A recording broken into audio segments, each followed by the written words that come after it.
Hello viewers of the channel, this is Marcelo from ACFN Gaming, and we are in Space Engineers, and we're going to talk about fighters, kinds of fighters, their uses, and some design, let's say, techniques and main philosophy that are used to build them. Now let's begin with form factor. What we have here in this mock-up, you know, completely mock-up hangar thingy landing pad is a 5x5 landing pad. This is the one that I use in the frigate size vessels and also inside of capital ships hangars.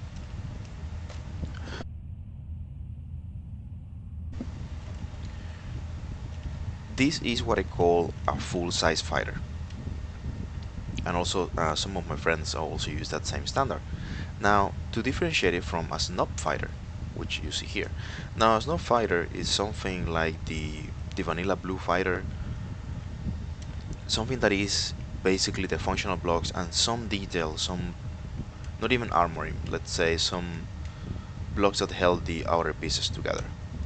This is my Ocelot 2 light fighter, and this is a regular guided missile.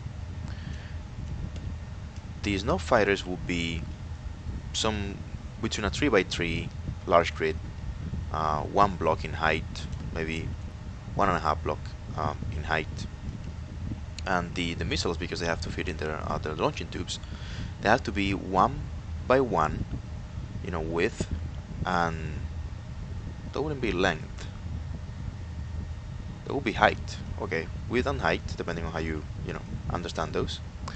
And in length, they're gonna be roughly like 3 blocks in length, so that they can be welded by just your welders. Now, those are form factors that are gonna be, let's say, constant throughout many designs from many creators. So for my 5x5 fighters, I have 3 examples here, and 3 is a number that I like. 3 is a perfect number. I always like to make things in sets of 3.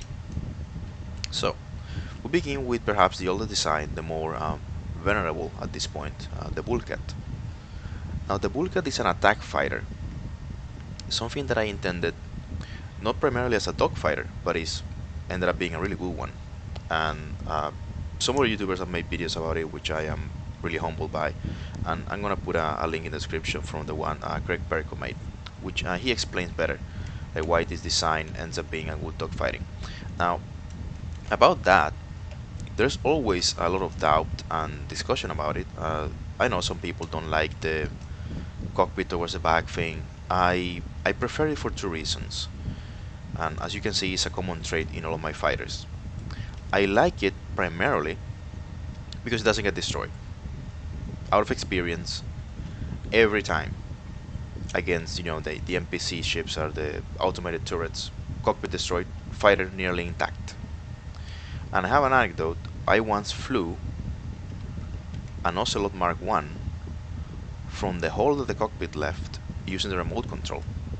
The physics held, and I don't know actually how I didn't get killed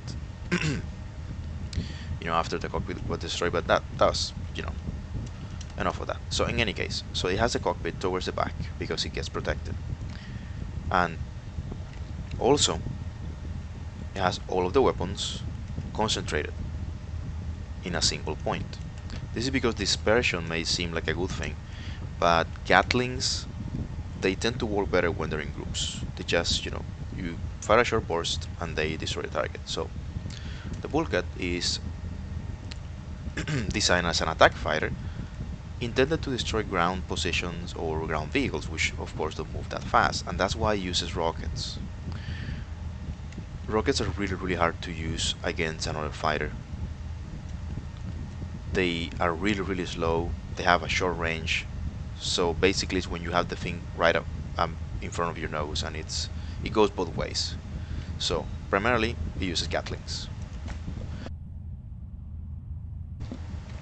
The other concept that I'm exploring here is an all-hydrogen fighter. As you can see they're basically all hydrogen, and they just use ions for maneuvering, in this case for docking, or cruising, which is the way ion engines work right now at this point in our real world. And it also saves a lot. Now, there's a lot of complaints about that the conveyor lines get severed in a fighter this size when the thrusters are basically right next to the tank or attached to the tank. That's not really a concern. That's in larger ships when you have conveyor lines running and you're protecting your tanks elsewhere, and then you have like attitude thrusters towards the front of the ship. Then yeah, that could be a concern. And then you just supplement those with ions. So in any case, a fighter that is mainly propelled by hydrogen. Why did I choose that? So I decided to do that because I want them to be multi-environment, and this is a concept that Seth was actually telling me about. Is the way we perceive space engineers. Sometimes we tend to fall into the trap of classic or more fantasy style science fiction, and the way we need to see the void or space is more like the sea or underwater, and planets would be not necessarily land but air, where fighters operate. I'm saying this because putting a ship into an atmosphere instead of a gravity well, a large ship or a capital ship is a huge investment, and it also, at least in my opinion, it ruins the design of the ship, because when you make a large ship go into an atmosphere, you're designing for it, you're making a lot of compromises, especially with the use of large atmospheric thrusters or large turbines. And this is where fighters come in handy, because they have a thrust to weight ratio that is favorable to them. You can just launch rows of them. So that's why I chose hydrogen. You can use it in any environment, and you can carry enough so these fighters can actually operate for long periods of times. Now, how do I define long?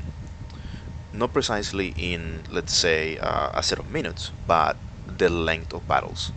So for a fighter, a particular sortie, anything that goes above 7 minutes is just eating up into a very, very special resource, and that is the attention span of a player.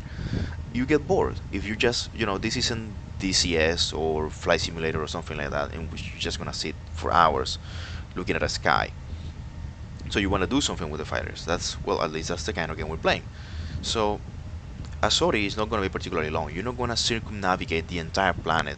I have done it once with an ocelot actually, but you're not going to circumnavigate it just because. And for that, you may want to choose a different kind of craft. So within 10 to 20 minutes will be the maximum, like the extreme maximum, that these things should be able to fly, and they cover that time perfectly well. Also, the fact that they are attack craft, they're not gonna be such a big commitment, so you don't want to put expensive components in them. Anything that requires uranium, a lot of platinum, something like that.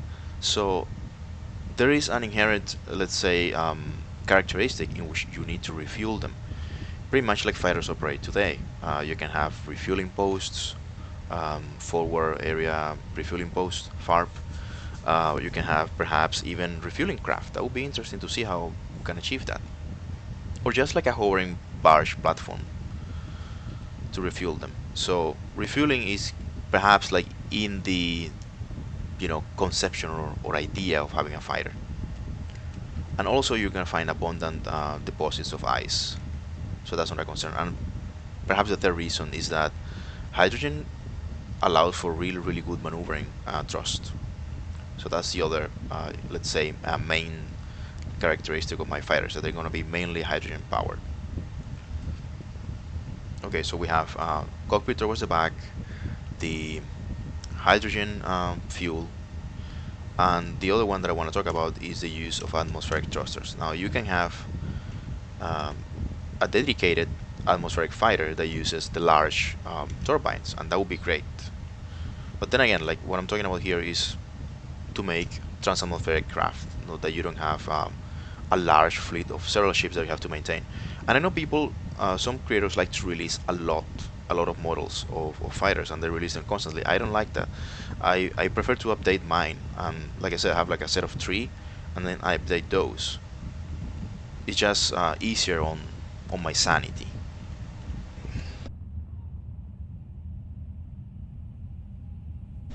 Okay, now let's talk about the meat and potatoes, the three fighters that we have here.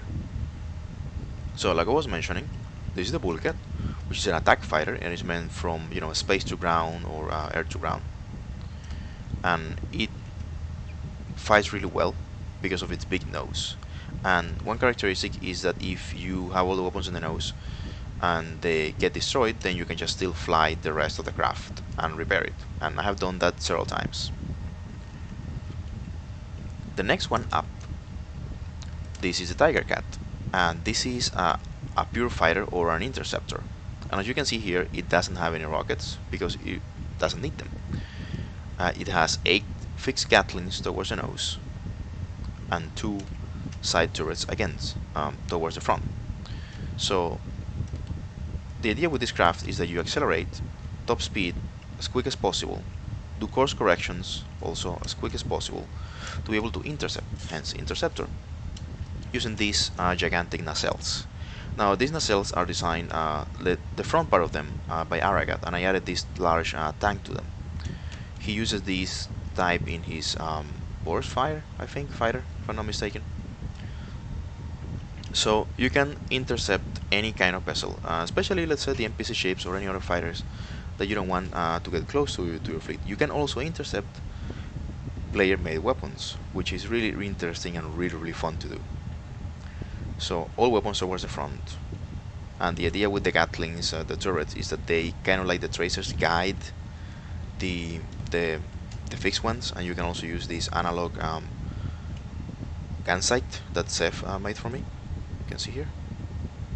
Now there's this common misconception that supposedly you have little visibility from an aft-mounted cockpit. That makes no sense. And sorry if I'm being a bit blunt, but if you look at it from this side, it's just like a few, like 1, 2, maybe 2 to 3 blocks that is blocking. Nothing major. But if you look at it from the enemy perspective, all you have to do is tilt your chin up and your entire craft is going to be obscured. That also applies for this one. Okay, the next one up is my newest design, and this is the Firecat. And this is a tactical bomber. Tactical bomber as opposed to a strategic one, because this one needs to come back to a carrier or a base and reload the missiles, landing on a printing pad, which is not a bad thing. Now this is the same concept, only that some of the components are flipped front to back. You can see here the cockpit is to the aftmost that it can be, and again it has a lot of thrust. This one has, let's say, a combined thrust, like the kind of like between the Bullcat over here, that has one large hydrogen, and also the Tigercat that has one large ion. The reason for this is that this is basically a truck or a carrying platform for the missiles. Now the missiles are going to have, these are hybrid missiles, they're going to have their atmospheric thrusters in use, the downward thrusters in use, so they don't take such a toll on the lift of this craft. And as soon as you fire them, you can just zip back really, really fast, because the craft is going to be really, really fast, really light. Now sorry, this one has the 2 Gatlings on the wings, so they can fire backwards and forwards at the same time. This is because it's going to be a more defensive craft. Now this also has the big nose. Now the big nose, it houses, let's say, the engine components or the fuel and all that, meaning that you don't want to expose it that much, so you want to be flying away, because you're not meant to stay and fight with this. You fire your missiles, then you get back, and if someone is pursuing you, you can fire back, shoot back with the Gatling turrets, and then if it gets close enough, you just flip the nose, and the Gatlings can still shoot forward, or front, and you can maybe try to take some let's say shots of opportunity, or like pot shots at it with this meager twin Gatling mount that it has on the front. Again, defensively, you know you don't want to say and fight. Now this craft is perhaps the one that is the less robust in a way, but it doesn't need to be that much. For example, if one of the Gatlings get destroyed, then you will lose maneuvering thrust on this side. Again, it's not a big concern because it's not a frontline fighter. Still, something that you can do is that even if you lose the front, you have batteries towards the back, which are really sturdy blocks that are directly connected to gyroscopes buried deep inside, and also to this ion. So even if you lose all hydrogen thrust, you can still fly back using the big ion thrust. So you basically become a missile, and then you repair what is left of the craft on that printing pad along with the torpedoes, the missiles, and you're good to go again. So I have organized these fighters in this tripod, in which there is armor, mobility, and firepower, like the classic tripod for military vehicles. So the first one would be armor, the more, let's say, defense capable one. This one is going to be mobility, related to how fast it is, how would you want to position it. It also has an emphasis in firepower, and this one is going to be firepower because of the capacity that it has to destroy larger ships. So those are the main emphasis that I designed that basically dictated what it decided to include or not include in a particular fighter, and they fit a particular role, and they're all fun to fly, and I hope you enjoy them. I'm gonna put, of course, the links in the workshop in the description of this video. And as a last note, I will be adding more features to the Firecat in the form of different munitions, and those will require a separate video, so stay tuned. Now, if you like the video, don't forget to like, subscribe to the channel, share it with your friends, and have fun and keep playing.